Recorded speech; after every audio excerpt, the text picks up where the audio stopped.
Hello, everybody, and welcome to the Burgundy Zone. I am Kyle, joined by my two co-hosts. Hey, what's up? I'm Mike. Mike and Mike. What's up? I'm back.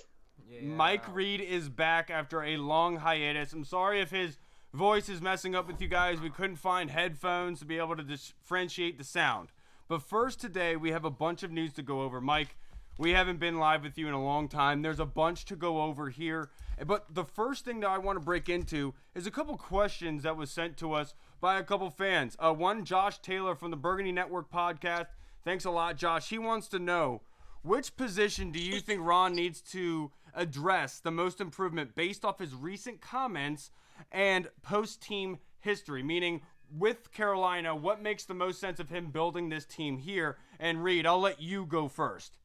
Okay, well, there's a couple things. Ron, in a lot of his comments, he's talked about how you have to build the team from front to back as opposed from back to front. So you start with the defensive line and work out your way back. You also start with your offensive line, work your way back.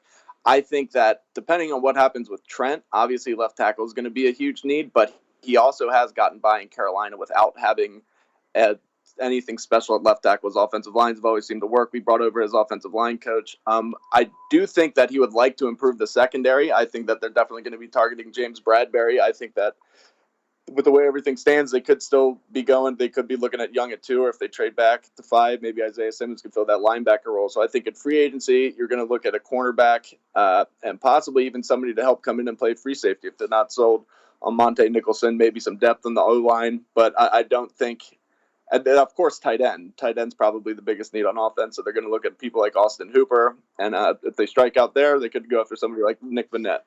Hey, dude, it said one position. Well, guess what, Kyle? I haven't been on here in about a year. I'm giving everything.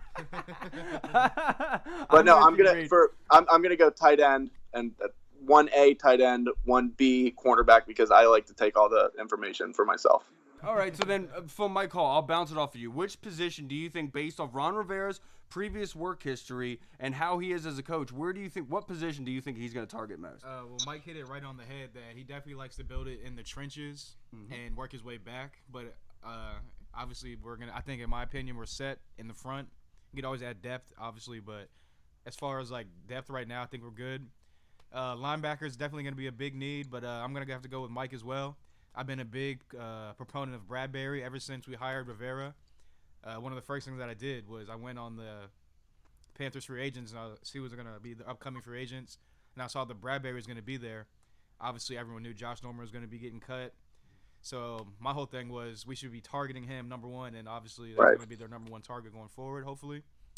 And, yeah, that's pretty much what my I'm right there with you guys. I think you both hit it right on the head. I think that would have been my number 1 and number 2 picks, to be perfectly honest. So you're giving me the hard matchup here. And I think it's safety.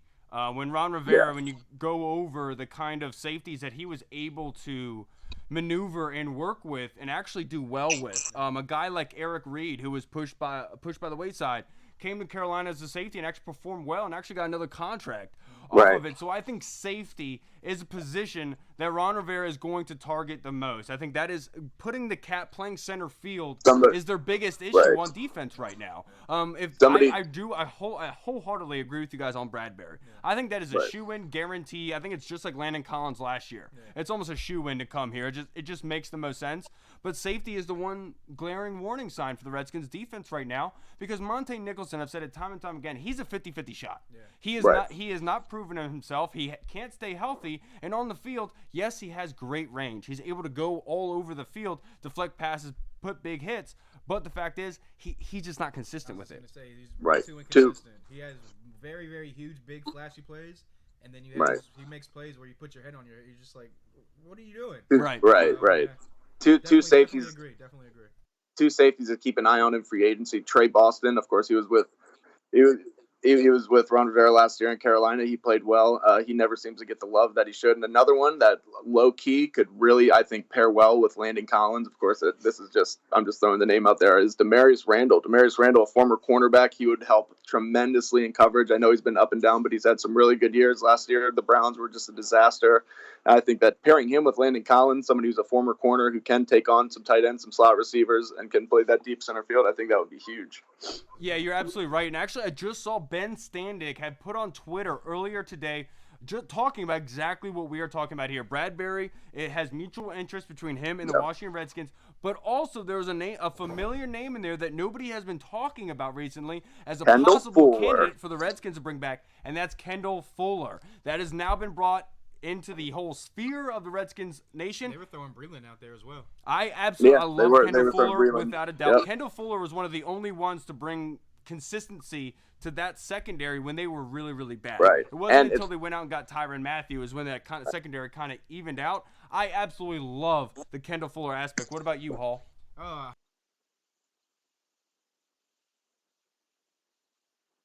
didn't really want to Splash water in my face. I didn't want to really let go of Fuller, but I at the time I was like, you know what, we're gonna get our quarterback for the next couple of years, which obviously didn't work out. But yeah, I definitely agree. Bringing Fuller back would be cool.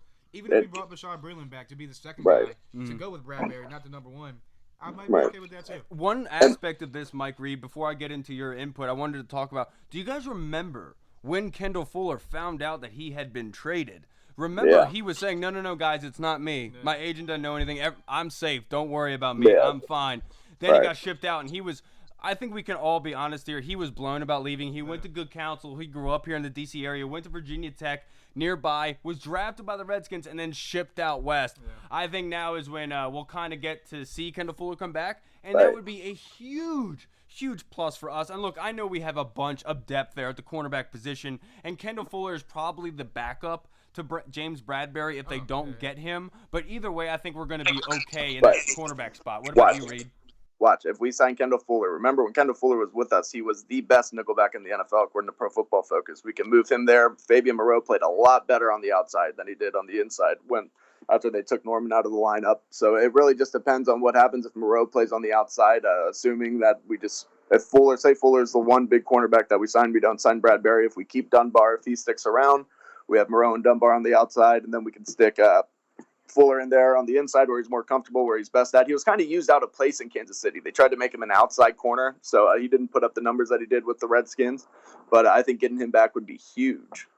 You're absolutely right. Just for the whole feel, the fact of the secondary with Jimmy Moreland playing well, Fabian Moreau playing really well last year as well, kind of having up-and-comers, and then Quentin Dunbar we can't forget. So I love for Kendall Fuller to come back, but I would much rather have James Bradbury because he is a guaranteed number one outside corner, and that's what the Redskins need right now. So I'd be all for that. But if we don't get James Bradbury, if we lose out on that, let's bring Kendall Fuller home. Now, the number 2 question we got is from Twitter, Trade007, one of the guys I follow. He wants to know the thoughts of us. First, Reed, I'll go with you. Your thoughts on the Tua versus Young debate in general. And also today, there were mocks that were released from Pro Football Focus and Bleacher Report. Pro Football Focus has the Redskins taking Tua, and Bleacher Report has the Redskins taking Young. Reed, in your opinion, which is the better option for the Redskins? I'm personally going to say Chase Young. I think Chase Young is a generational type talent. And you just think about that, just how much that one player could just improve your defense so much in this system, and that in turn is going to help your offense. It's going to help everything. Look at the San Francisco 49ers last year. Everybody wants to use that. On the flip side, if they do feel that Tua Tagovailoa is the franchise guy and he clears medically, kind of are not going to be in this position all that often to get a franchise quarterback. So if they think he is that much better and he's that worth it, then take him. But I am personally sick and tired of taking the injury-prone players. We don't have the best history with injuries. If somebody's injured in college, they're going to be injured in the NFL, as we've seen with Darius Geis and several other guys. So I would still want to go Chase Young, 100%. But I won't be pissed if we take Tua. Yeah, Mike Hall, what about you? Are you on the board for taking Chase Young at number 3? Are you all for or number 2? Or are you all for Tua? Well, as you know, I'm a college guy. I like to watch college football, and I've been watching Tua since he became the starter in that national championship game, which was amazing. I've been a huge, a big fan of Tua. Arm strength, accuracy is like Drew Brees accuracy. It's amazing. Velocity on the ball, can move in the pocket, mobile. My just one knock has always been he's undersized, so I don't know how it's going to pan out in the NFL. And lo and behold, before he even gets in the NFL, he has all these injuries. I think it's 5 or 6 injuries total in Right. 2.5 It's years of starting. 2 ankles and a major hip Yeah, injury. and a knee problem that had him Right. struggling in a couple games. He broke hmm his index finger on his throwing hand, Yeah. which is not anything major, but still just throwing hand. Yeah. But so like you said, I'm tired of the Redskins taking injury-prone players. I would love to have Tua as our franchise quarterback, but I just think right now the smart move, if it was my opinion, I had to make the choice, I would go with Chase Young. Yeah. Just to bolster up the defense more and more. And say Dwayne Haskins doesn't pan out, at least we have one side of the ball, and we can Right. build, we can And keep building, and we'll don't just be a forget- quarterback away. As I And said.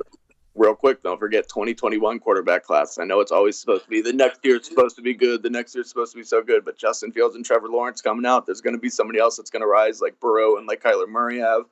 So next year should be good. Give Haskins another year to see if he can do it. If he can't, then you move on to 2021. 100% agree. Yeah, I'm right there with you guys. I think that Chase Young is the absolute number one pick there for the Redskins. Now, that is a big if, because what I think the Redskins are trying to do right now is they're trying to get the Detroit Lions to swap picks with them with 2 and 3. The Redskins That's what I'm really thinking. want to get that second round pick back. They're trying to find a way to get there. That's why I think all this is happening right now. They're trying to build up all of this about Tua. And look, I understand I'm about to take you guys down a rabbit hole, but I have been thinking really hard about this scenario and how it would play out. And I understand what I'm about to say right now is going to be nuts in a lot of your minds, but just hear me out. The reason why I believe this to be the case is that the Detroit Lions actually do not want Tua Tagovailoa. What they want is they want the draft haul. They want to be able to trade out of that spot and get a bunch of picks because Matt Patricia wants to build his team back up. I mean, this is his last chance. He's going to get fired. So Yeah. my yeah. point is, what I think is happening is Detroit really wants Tua to fall down to them really bad. So they're boasting up Chase Young. What the Redskins are doing is they're boasting up Tua to try to get some draft capital, get something talked about. If the Dolphins or somebody approaches the Redskins, says, I'm going to give you 2 or 3 first-round picks, maybe a second rounder, Redskins say, oh, I love that deal. I could see the Detroit Lions coming to the Redskins and saying, hey, if you take that deal, you're not going to get Chase Young. I know you're getting a bunch of picks in return. But instead of giving the haul to the Lions, how about we just slide you a second rounder, maybe a third rounder too, to switch spots? You still get Chase Young, I get Tua, and I'm able to be able to draft out of that spot and get the haul that I need. I know it's a So you're crazy. saying the Dolphins go up to 3. Yes. instead of 2. Yes. Well, So- I mean, think about it. The teams have jumped from 3 to 2 before. The Bears jumped swap picks with the 49ers. Everybody thought they were crazy to get Trubisky. They traded them an extra pick, even though everybody knew the 49ers were not going to draft Mitch Trubisky. They just got Jimmy Garoppolo, but they were so scared that somebody was going to jump them that they pulled the trigger. And a lot of the times, I think that what happens is a deal is on the table, and other teams run up and say, hey, wait, let me talk to you real quick. And that's what I think is happening here. I think the Redskins want to be able to get some picks in return, but still be able to get Chase Young. You have to imagine, that is a Right. very small margin of error. There is no move. If you screw up one bit, that's going to be out the window. Especially if you trade back, say you do end up trading back to 5, and let's say that the 49ers, I'm sorry, not the 49ers, let's say that the Lions do, for some reason, they say Stafford wants out, whatever, they end up taking Justin Herbert or something, or they fall in love with Okudah or Isaiah Simmons. All of a sudden, Chase Young's there for the Giants. You have to face him 2 times a year, and you're screwed. So you really can't take that risk, I don't think, personally. I mean, I just think Chase Young's too good. So I'm right there with you. I think Chase Young, I think Pro Football Focus has it right. It's Chase Young. I mean, Bleacher Report has it right. It's Chase Young all day long. And the reason why I believe that is because, look, like we talked about, look at the 49ers last year. The Philadelphia Eagles during their Super Bowl run. Their defense was really good, not because of the playmakers of the secondary. It was really good because they had so many bullets to put in the revolver for the on defensive line. They never got tired. That defensive line was strangulation. They really put teams in the dirt, especially the Redskins as well. And I think that's what the Redskins will be able to do by drafting Chase Young, having Montez Sweat, Matt Ioannidis, Daron Payne, Jonathan Allen, and then Ryan Kerrigan. My goodness, this is going to be a unit that nobody can really defend. You cannot double team one person on that line. No, that's a dominant defensive front if I've ever seen one. That makes your transition to a 4-3 a lot easier. That makes your linebackers' jobs easier. That makes your corners' jobs easier. That's just like the perfect scenario. So I do think Ron Rivera did say something that nobody's really talked about. They asked him what he would like to do with the second pick, and he said, obviously, we want to get a guy that's going to make an impact. And they said, well, somebody asked him what it would take for him to trade out of that, and he goes, oh, man, I got a wish list, but I don't think anybody could really I don't think anybody could fulfill that, but we'll see. We'll see how things go. So I think that's why they're putting that Tua stuff out there, just to see how much they could get for him, and they're just kind of weighing that. And if it ends up, they can get 3 first rounders. Remember, teams trade a haul for the second pick. We traded it for RG3. The Eagles traded it for Carson Wentz. I mean, teams will give up a lot just to move up to that number 2 pick if there's a quarterback there that they like. But so the problem I have with that logic, Mike, though, the only problem I have with that is, like, nowadays, back then, it was like the quarterback position was like starving in the NFL. They couldn't find any good quarterbacks. There seems to be a bunch out right now. And that's what I think is the one thing that's screwing up with the Redskins, because you'd love for somebody to love Chase Young enough to be able to jump up and give a haul for him, but that doesn't give you all that much validity. I think you're right, Mike. I think Chase Young is the only way for this Redskins team to go, but I would not hate it. I don't think any of us would. If they traded back out to number 5 or something and were able to get a haul out of it, that's the thing. Really shore up all their positions of need. As long as you don't trade back too far, as long as you still have a top 5 pick, and as long as you can still get multiple picks this year, possibly pick next year, then you're golden. Then you're good. Yeah, that's been my thing all along. Like, I don't have a problem with them trading out as long as they get what they deserve in return for that second overall pick. But you can't trade past number 5. You need that top 5 game-changing player that's going to impact your team right away and hopefully be that franchise player for the next 10-plus years. Yes. Yeah. So, Cracky, Kevin Walsh, fellow drunkie, he wants to know a question. He says, if a gun to your head right now, we'll start with Mike Hall on this. Gun to your head right now. Are you taking Tom Brady, Phillip Rivers, or Derek Carr, I think is what he said. Is this just for 1 year? Yes, for 1 year. I would imagine that's what he's saying. He didn't really elaborate. For 1 year. Gun to your head right now. 3, 2, 1. I'll probably go Derek Carr. I mean, he's younger. He can move around in the pocket a little bit more than these 2 older guys. He had his best year last year with the Raiders in that offense. And, I just think that he'd be able to push the ball down the field, which is what we need with Terry McLaurin and whoever else we get as receivers and tight end. So I'll go with Derek Carr. See, that's a little bit tough because obviously I want to say Brady because you want to see Haskins learn from somebody like Brady, but at the same time, I want somebody that's a little bit older, that's a veteran, that's going to push Haskins, and that Haskins I think could actually beat right now if he improves. So I'm going to go with Phillip Rivers. I think he'd be perfect to teach Haskins, and I think it would be good competition and somebody that Haskins could possibly beat based off of what he did last year. Now, I'm going to be the point of the obvious to say, obviously, Brady should be the one because I'm going to be the one differentiator here. But I'm going to say, Mike Reed, I'm all with you with Rivers because we saw last year with Terry McLaurin, with Steven Sims, and Kelvin Harmon, you push the ball down the field, these boys can go out and get it. And Phillip Rivers is one of the best. He's been able to do that. Year after year, you give him multiple wide receivers, and he flourishes. He pushes the ball down the field, and he's able to make superstars. So I think Phillip Rivers is one of him and Brady are the only ones that I would be willing to take. But based on the cap number and where the Redskins are right now, I think you'd have to go with Rivers. Yeah. Just based off arm strength, because I hate it for Tom. Tom's arm strength is really dwindled. Right. You know, they are saying right now that that's an actual very real possibility, is that all this Tua talk is just talk, and we're going to bring in a veteran to compete. And Phillip Rivers was one of the names that got dropped. I think it'll be too expensive, but I mean, that could be. I'm looking at some of these tweets right now. First of all, apparently we are going to franchise tag Sheriff, which is good. That's what we all kind of expected. Another thing that somebody posted about the Haskins and Tua debate is ask any Cardinals fan whether they'd rather have Josh Rosen and Nick Bosa or Kyler Murray. I think that Chase Young is a little bit different than Nick Bosa. I think he's a better prospect based on everything that I've been reading. And I think that Dwayne Haskins showed more than Josh Rosen did last year, especially the last 2 games. Josh Rosen didn't have a game that entire season that was anything like Dwayne Haskins' last 2 games. So the one aspect of that I'd have to bring into counter is that Chandler Jones almost had like 20 sacks last season on the Cardinals, so I don't really know what that Twitter comment is about. They still got the productivity out of it, so I mean there really is. Well, yeah, but the 49ers would still have productivity regardless, and adding Nick Bosa just put him over the top. But what they're saying is you take the quarterback, and I don't necessarily agree in this situation. No, I don't either because in this scenario, for example, the Redskins don't have a second rounder, so it's not like they can build in other areas like the Cardinals were able to. So I think the Cardinals were able to ship out another guy for a second-round pick, and they're not going to be able to get that at Haskins.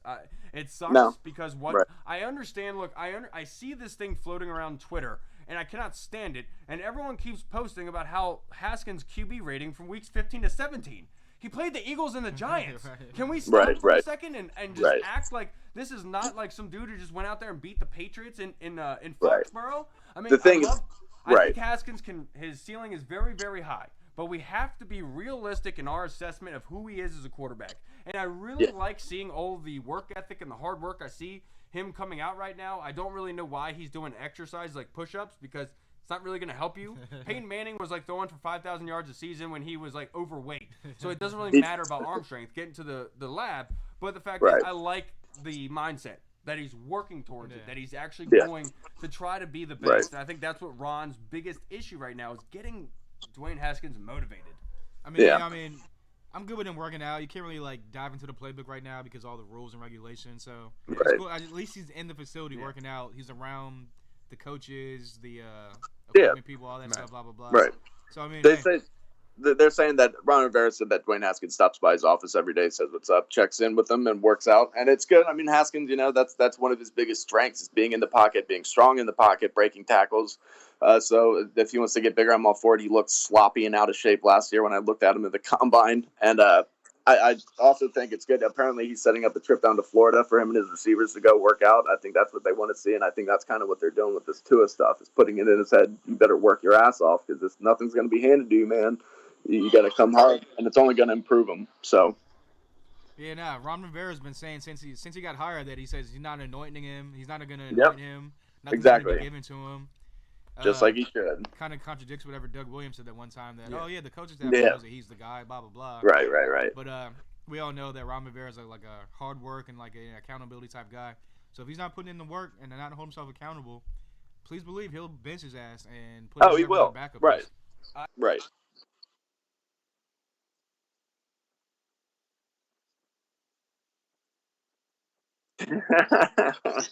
Yeah. Oh yeah. It's so bad. I love Zach Brown. I get it, but I love him because he's a good old boy, good old country boy. But 9 times out of 10, you can't understand him. But one question I did want to break down with you guys here and talk to you about is this whole Trent scenario. Now it's being floated around that Trent Williams is asking north of $20 million per season, and this is kind of nuts. It's insane. But I wanted to grasp what you guys think, because the consensus around the NFL and Twitter right now is that he is not going to be like at the top of the cap numbers for very long. The left tackle market is going to continue to form, like the Kirk Cousins argument we had 3 years ago. Same thing with Trent here. So I looked at it in that aspect and said, you know what? With all this in cap space, I kind of can see it. They can also bridge it and allocate money to a future time, making sure they're spacing apart the money. Do you guys think that they should go after and give Trent a new extension, or should they trade Trent, or should they call Trent's bluff like Bruce did last year and say, all right, either don't show up or play? Two opinions. First one is if they can trade him and get a second round pick for him, an early second round pick, like a top 10 to 12 pick in the second round. Even if they can get any second round pick, whatever. I'll be cool with that. He hasn't played 16 games since I can't even remember when. When he's in the game, is he like the top 2, top 3 left tackle in the league? Of course. Would I love to have him on the team to protect Dwayne Haskins' blindside or Tua or whoever they bring in? Of course. But yeah, if they can trade him for a second round pick, I'm cool with that. But if they, depending on how they work out the money and the years on the contract and actually how much it is that he really wants, if it's north of $20 million. It's kind of steep, but I mean, if they want to bring him back for like 18, I'm cool with that. Yeah, and see that's where I am. I mean, Trent Williams is my favorite player ever. He's one of my favorite Redskins of all time. I love Trent Williams. I've always been the biggest Trent Williams supporter. And just to be completely honest with you, though, last year I understand why he did it, but that kind of rubbed me the wrong way a little bit, with just kind of like giving up on your teammates. And it led to some good things because it made these changes happen. I think that was the biggest thing for Snyder to be like, all right, well, but I do think that right. But with what J.P. Finley was saying about, I don't even want to say the numbers that I was told that Trent asked for because I don't want to start a riot. Like, he's older. Yeah, he deserves to be paid. He deserves to be among the highest paid tackles in the league. But that is ridiculous. We have so many positions that we need filled. But I would obviously like to see Trent back for the right price, like Hall said. If not, you got to try to trade him. The only thing is, I do think Bruce Allen kind of screwed that up for us, and I don't think that I think that teams know that we're going to probably have to be forced to release him. So I don't think anybody's going to trade a second, as much as I want it to happen and as much as he deserves to be traded for something like that. So it's tough. As long as he can come back for the right price, I'm all for If not, then unfortunately we just got to move on.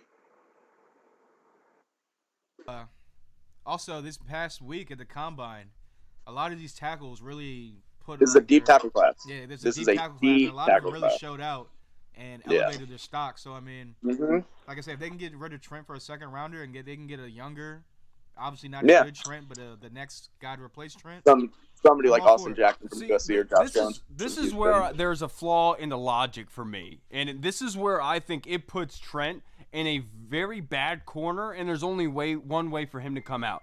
Like Hall said, the Combine last week really showed out for left tackles. So if anybody is, and everyone knows this is a very deep tackle class, if anyone is willing to go trade for Trent Williams, they're not going to want to put another $20 million on top of that trade to go get him. So what's going to happen? This is going to force the Redskins to do one or two things: not pay you or give you an extension. So what I think is going to happen is Ron Rivera is going to sit there and say, look, I know the fan base is going to hate it, but it's time to call Trent's bluff. Let's sit, and because the only thing Trent can do is sit out another year. What are you going to do? Sit out another year? Your whole career, you're going to be 33 when you come back.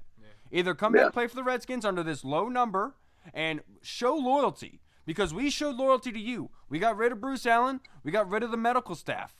We're doing what you asked. We're doing exactly what you wanted, and now here comes a contract. Something needs to be talked about, and I think the one error here, I love Trent. I'm wearing his jersey right now, but he needs to come out and talk. And he needs to do that ASAP, because it's not helping his case whatsoever. He needs to do it before the draft, because if that draft comes and goes and they see they have his replacement, he's going to be on the outside looking in. And then, like you just said, it is what it is. Especially like if the Redskins. A lot of teams are going to be like, oh, we can get a younger, cheaper guy in the draft, not pay him over $20 million. Sorry, Trent, you can either stay there or, like you said, sit down again. Yeah. Exactly, and I think that puts Trent in a very bad position, and that's where the Redskins are right now. And the Redskins probably at this point, they don't want to ruffle the feathers. Yeah. They don't want to go down that avenue, but it almost seems like Trent is forcing their hand, and that's what's going to end up happening. Right. And it's just looking at the draft right now, just in the first round alone on these mock drafts, there's as many as 6 left tackles going in the first round. Like that's crazy. That doesn't happen. There hasn't been a good tackle class in a long time. There really hasn't. So this is a deep year. Obviously, like you said, if we do trade back, if Trent doesn't come back and we do trade back in the 5, then with one of those other first round picks, we do got to take a tackle, and I'd be for that, because you do need to protect Haskins. You can't get by with another year with Donald Penn and Morgan Moses as both of our tackles. Like we're gonna have to do something. Unfortunately, it doesn't appear that slept his face from Louisville is gonna be panning out anytime soon. So we're gonna have to do something in left tackle. But Trent needs it. We do need to call his bluff. Yeah, I thought Jaron Christian actually played pretty well in Donald. He didn't play terrible, right? He wasn't terrible. But one aspect of the Tua conspiracy theories that I love the rebuttal to was, can you imagine Morgan Moses blocking Tua's blindside? I know. Oh, God. You would have to move Trent to right tackle or something. Yeah, so the whole Morgan, he's guaranteed to dislocate his hip even further. Like it's a guarantee at that point. You're absolutely right, Mike. Whole another Yeah. You know Tua's not even really left-handed. Did you know that?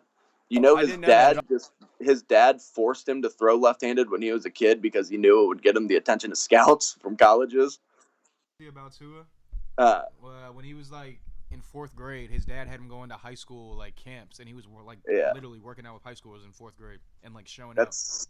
I remember seeing him out when he was in high school on who was it? Was it what's that? Trent Dilfer, on Trent Dilfer, one of his shows, and he was like, "Watch out for this kid. This kid's gonna be a stud." Then I was like, "Oh, he's going to Alabama. Of course he's gonna be a stud."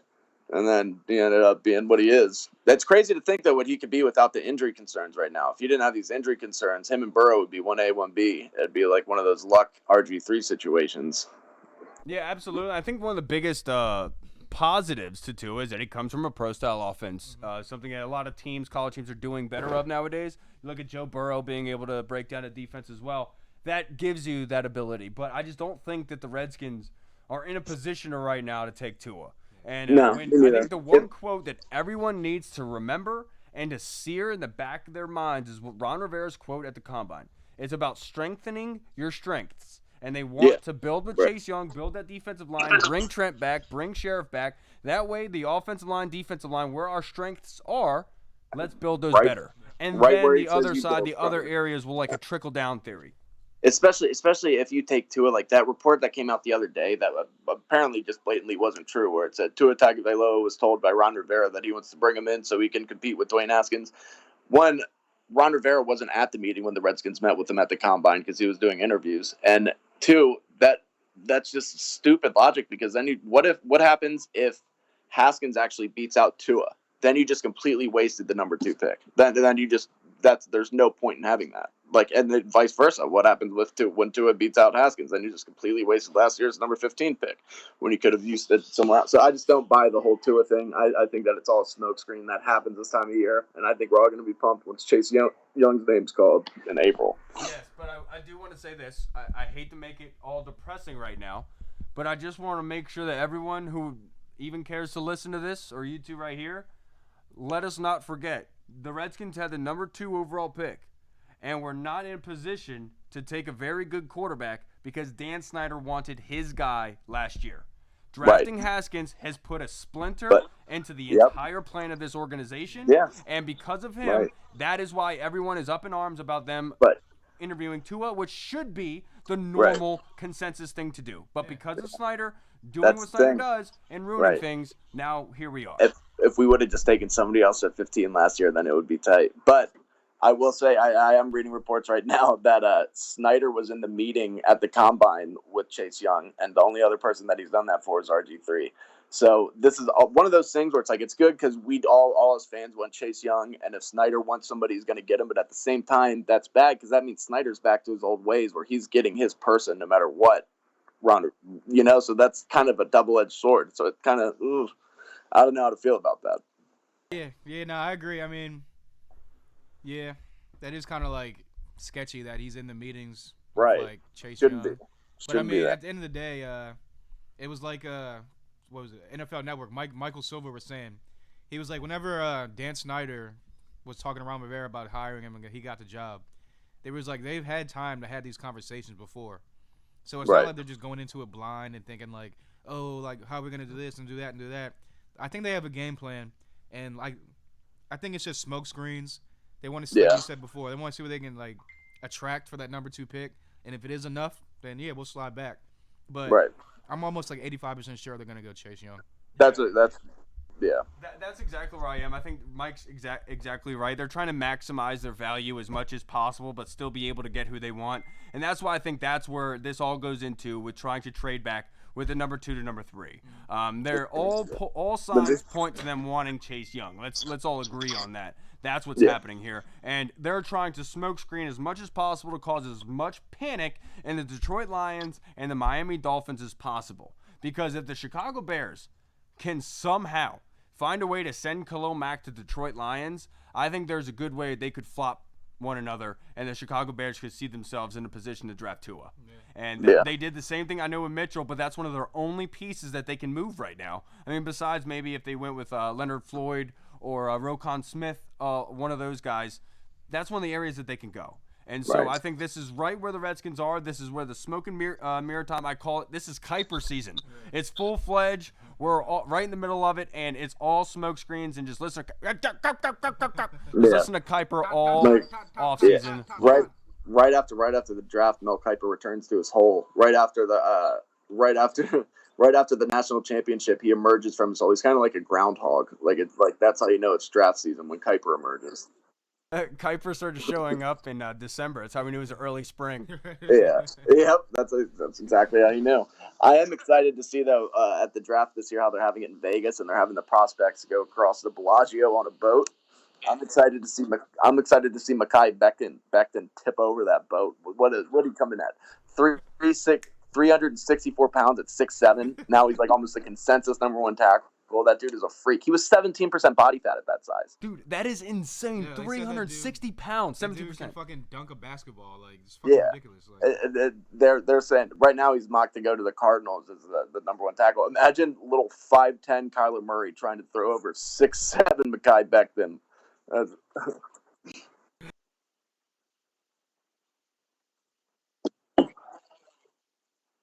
Every time.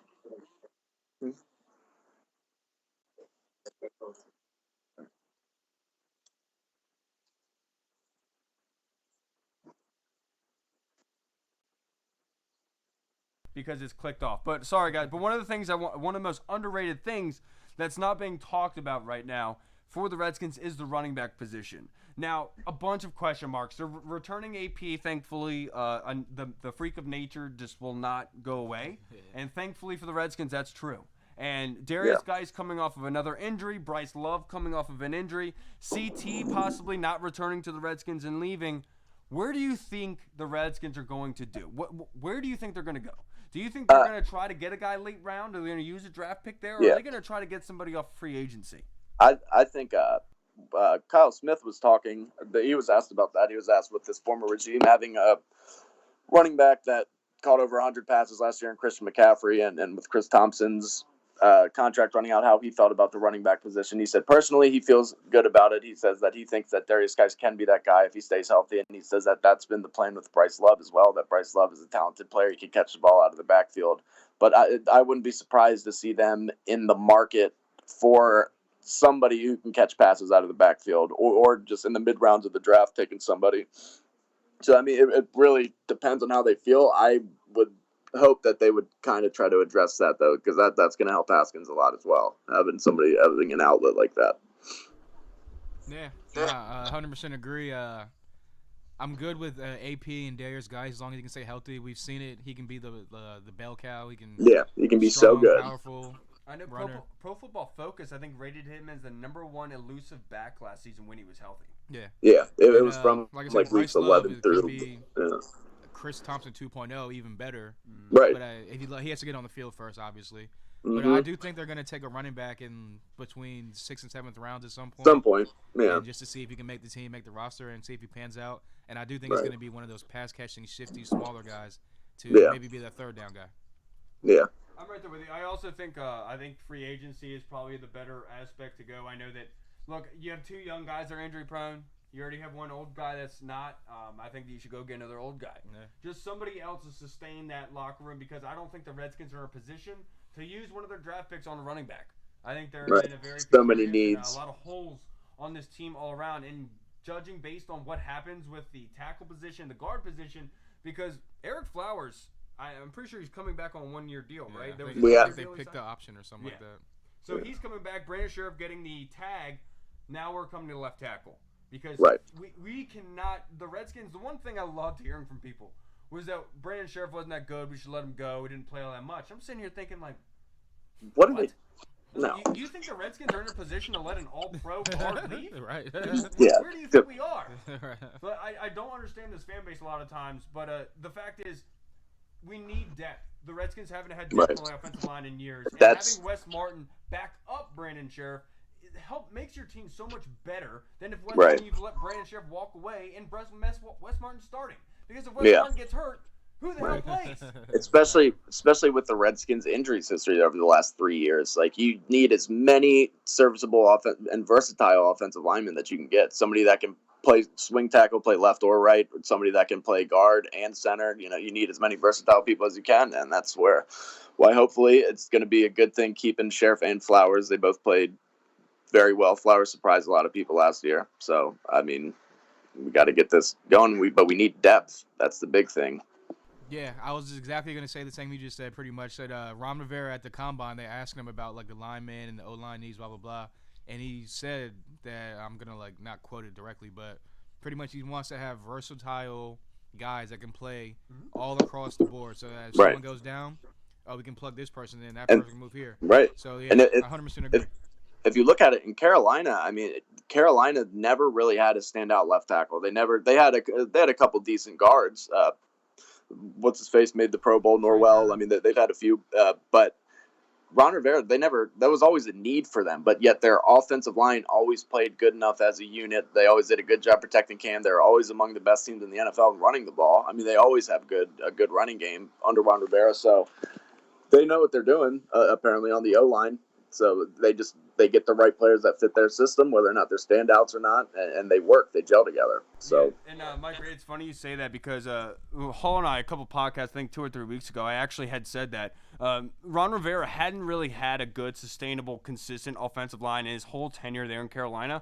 So I really thought when he stepped in here, his first job was to get Sheriff back, get Trent back, and solidify that offensive line because you have never had that in your career, really. Let's make sure you have that in your first year, and better yet, let's make sure the second-year quarterback has a fundamental and good offensive line so he doesn't have to keep running for his life. I think that's very important, and Reed, you just spoke to that directly.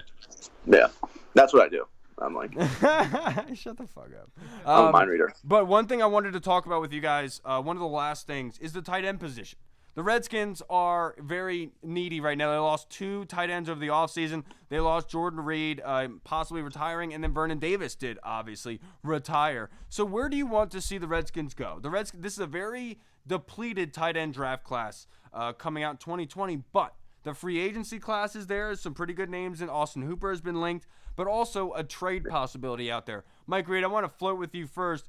Where do you want the Redskins to go? Would you rather them go free agency or trade, and then who would that be? I mean, personally, for my ideal tight end position this offseason, I would like to see them go after somebody like Austin Hooper. Hunter Henry's apparently going to get tagged. I wouldn't want him anyway. I think he's Jordan Reed 2.0. We can't afford to have anybody else with injuries. But I also would like to see them take somebody in the 3rd round of the draft, somebody like Adam Troutman from Dayton. I think that he is a perfect candidate. He's somebody who could come along. That's why if they signed somebody like Vance McDonald, Eric Ebron, that could kind of help bring him along. But I think that Austin Hooper is really the one that they're going to go after hard, but apparently so are teams like the Packers. And so it really depends. I don't know who there would really be out there to trade. I haven't really looked at much of the trade market, but I mean, some talented players that have skill that haven't really shown out yet that you could bring in if you also draft somebody like Ricky Seals-Jones and Blake Jarwin. They're both talented players that maybe just need an opportunity. Ricky Seals-Jones just needs to learn the position some more. But I would really have to look at the rosters to see who could possibly be some trade bait out there. I wanted Olsen. Yeah, I'm right there with you. Obviously, Hooper is a number 1 target for us at free agency. I'm not big on Ebron like Hall is. But one of the guys I thought the Redskins, or 2 of the guys I thought the Redskins could trade for and would actually make a lot of sense would be the Ravens with Hayden Hurst, their backup tight end who they've now put on the trade block. I know the Patriots are interested in Hayden Hurst. Another one is O.J. Howard, the tight end down in Tampa Bay. They have Cameron Brate, who's 28, O.J. Howard, who's 26. They don't really have very good corners. They don't have a very good offensive line. Trent Williams could be mortgaged as a trade there to try to get one of those tight ends, or maybe Dunbar. Or Dunbar could be moved because they need secondary help as well. So I think those are 2 avenues that the Redskins should go down, because I would love to be able to steal Dallas Goedert away from the Eagles, but there's just no way in hell that's going to happen. They'd let go of Ertz before they let go of Goedert. But I think those 2 are the most realistic possibilities in my mind. Man, especially if you think about O.J. Howard, he's so talented, and I never thought I would say this about a team, but they almost just have too many weapons in Tampa right now. Like, they have 2 fantastic wide receivers. They already have Brate, who's a good tight end. Like, it's almost just like you need to get something for him so you can build the rest of your team. Reading something, my bad. You're absolutely right. And that's where I was at it with Bruce Arians, where Bruce Arians is sitting here saying, look, my defense is depleted, dude. I let go of Jared McCoy last year. We don't have much defensively. And look, we have all the weapons that we need.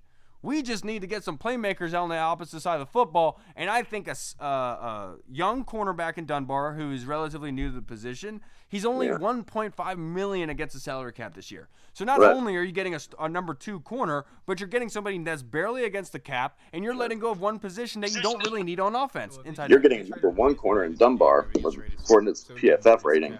But yeah, no, I'll be cool with the Tampa Bay taking like Dunbar, and we get O.J. Howard or something like that. But the Hayden Hurst thing, I'd rather just spend it on like a 3rd round pick on like a tight end, as opposed to trading that for Hayden Hurst, just because I like draft picks. It's good capital. Hayden Hurst is definitely solid. I would love to have him on I guess that'd be like spending a 3rd round pick on Hayden Hurst. Right. He's in his 2nd or 3rd year, so it's the same thing. But yeah, definitely I want to target Austin Hooper. He's already come out and said he wants to set the market and be the highest paid, which would be $11 million a year. Right. Which, hey, we have cap space. I would have no problem paying that to him. Another little cheaper maybe option would be, like I said, Eric Ebron. Had a great year before he got injured last year. 2 years ago, he had a great year with Andrew Luck, 15 touchdowns. He'd be a great red zone target for Dwayne Haskins. Yeah. And God knows we need help in the red zone. Mm-hmm. So, yeah. And like you said, O.J. Howard would be a great move. They can pull off a trade for him somehow, some way. Regardless, I do think that we need two tight ends. I think that we do need to sign one in free agency, Austin Hooper, whoever, and I do still think that we take one in the draft. I know Kyle Smith has said that we are going to address the tight end position in the draft. So, I mean, that was before the combine. I guess maybe that was just when they were feeling things out. But I do still think that you need two tight ends. I wouldn't rely on Jeremy Sprinkle as my number 2 tight end personally. I think that you should keep him as a blocker, keep him in there. But I don't think that he can be relied on as a 2 tight end. Running these 2 tight end sets seems to be a pretty big thing in the NFL right now. So. Yeah, I'm right there with you.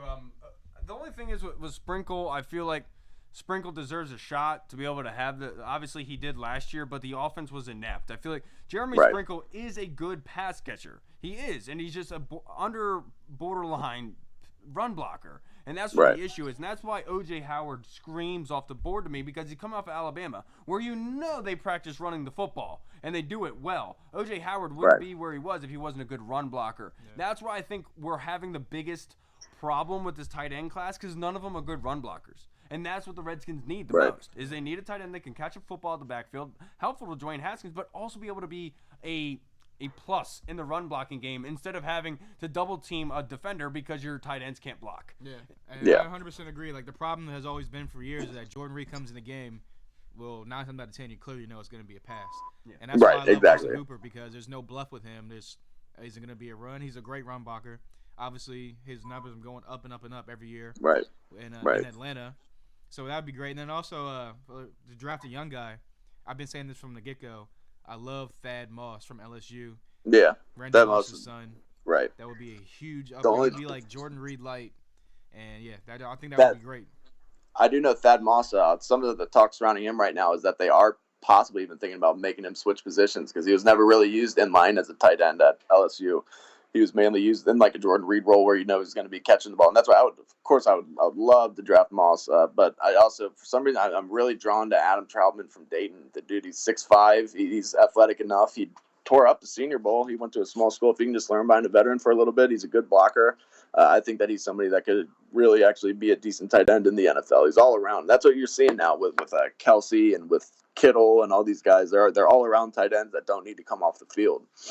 The biggest problem I have going into this draft, branching off of that, Mike Reed, is that last year the Redskins did a really good job of finding Kelvin Harmon late, finding Jimmy Moreland late, but my problem is that those were corner heavy draft. Those were wide receiver heavy draft.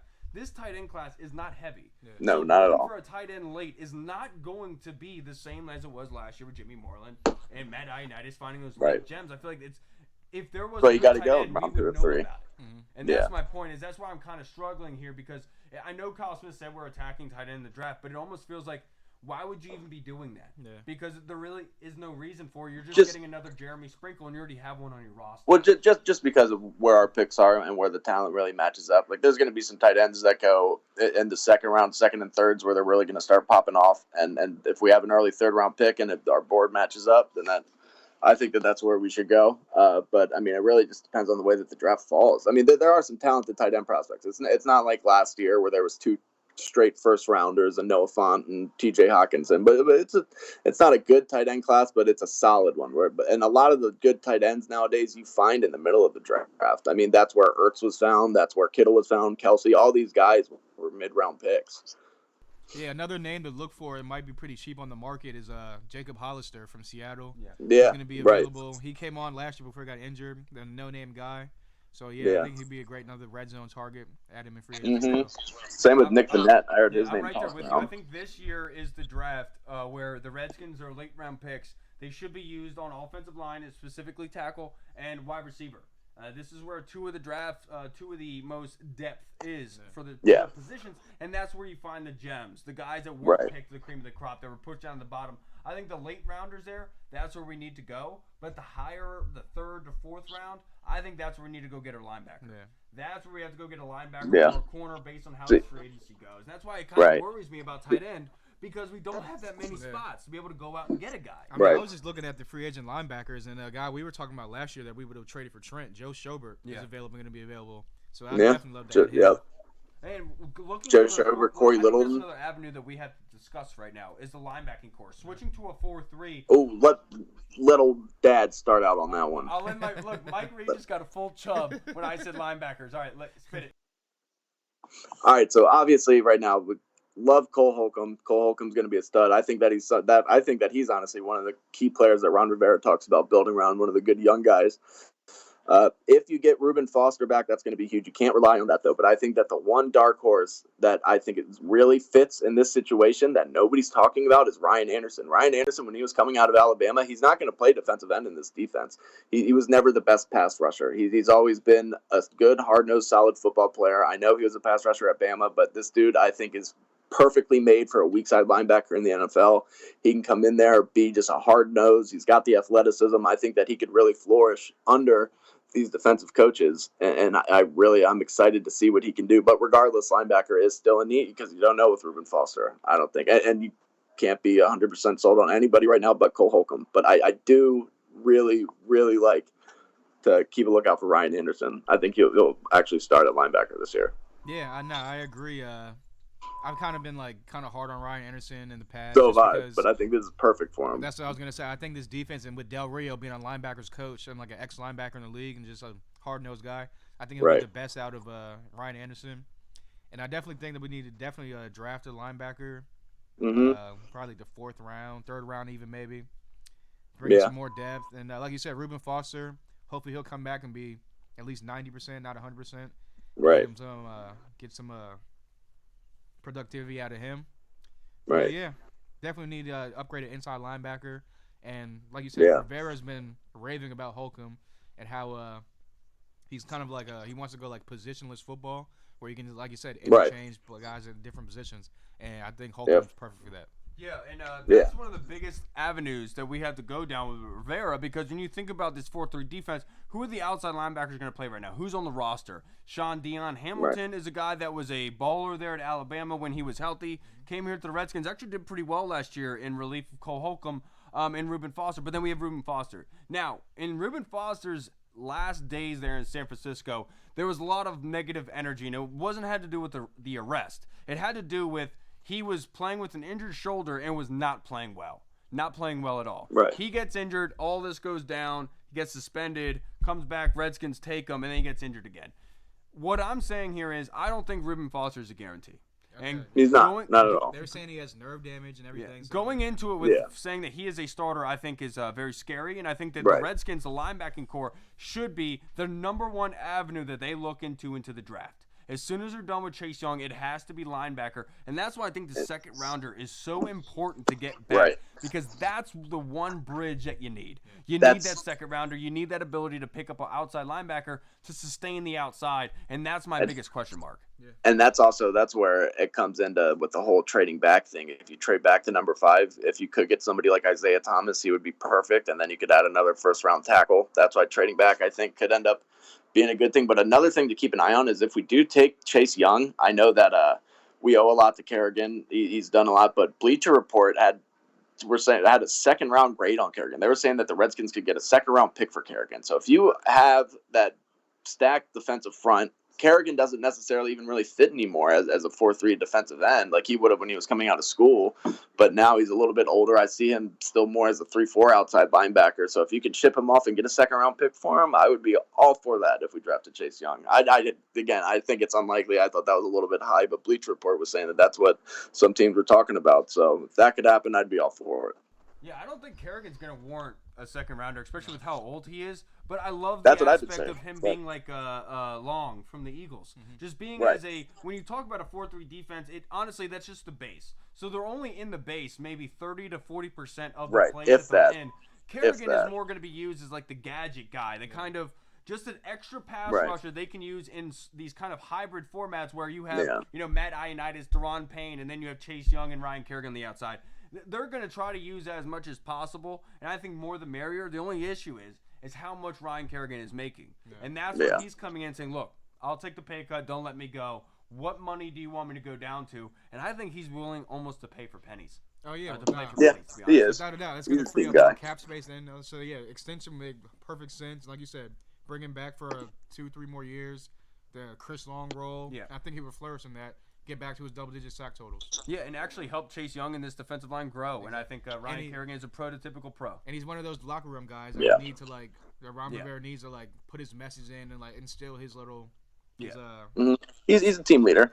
So one thing, my father-in-law is ex-military, and he really likes Ron Rivera. Now, when this offseason came about, I looked at it and said, they're going to go with Chase Young, so they're most likely going to be walking away from Ryan Kerrigan. He did not like that idea. He hated that idea. Yeah. He said, if we're building a foundation here in Washington, why would Ryan Kerrigan not be in those plans? That's true. That's a valid point. That's what I think happened, is that Ron Rivera talked to Ryan Kerrigan. They were able to realize who Ryan Kerrigan is, and this is the type of guy that you bring over and carry over from a losing team. The exact same reason why they kept Adrian Peterson. That's exactly what he said. He said, I want somebody who these young guys could come into, look up to, and say, damn, I need to come in here and work my ass off like this guy does and do whatever the coaches ask me, and the success will come. I think that they're going to use Kerrigan just like that on the defensive side of the ball. I think that's one of the smartest things you said. I think that's exactly right. Is he told Kerrigan, you work your ass off and have these young guys learn after you, and you're going to have a job as long as I'm here. And look, you can't even – he's 1.5 sacks away from, breaking the record. Yeah. You can't let him go now. Right. You know what I'm saying? Yeah.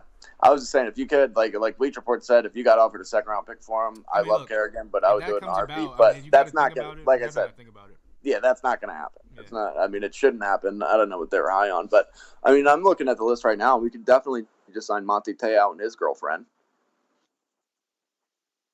Remember that? Nobody even questions him about that anymore. And that was like a big no deal. one talks about it. Do you think he meets people at the bar? And they're like, dude, do you have an invisible girlfriend still? Who's your girlfriend at, man? She here with you? Yeah, like when he goes to check in, the bouncers are like, so that'll be $10 cover charge. He's like, I thought it was $5 a person. They're like, I see your girl right next to you, man. Come on. That's so messed up. Did your girl bring ID with her? That was messed up that he did that, though. He made up this story that she had cancer and stuff, and she didn't even exist. Don't remind me of that. All right, but on a better note, everyone, thank you so much for tuning in to the Burgundy Zone. Again, I'm Kyle. Mike. And Mike.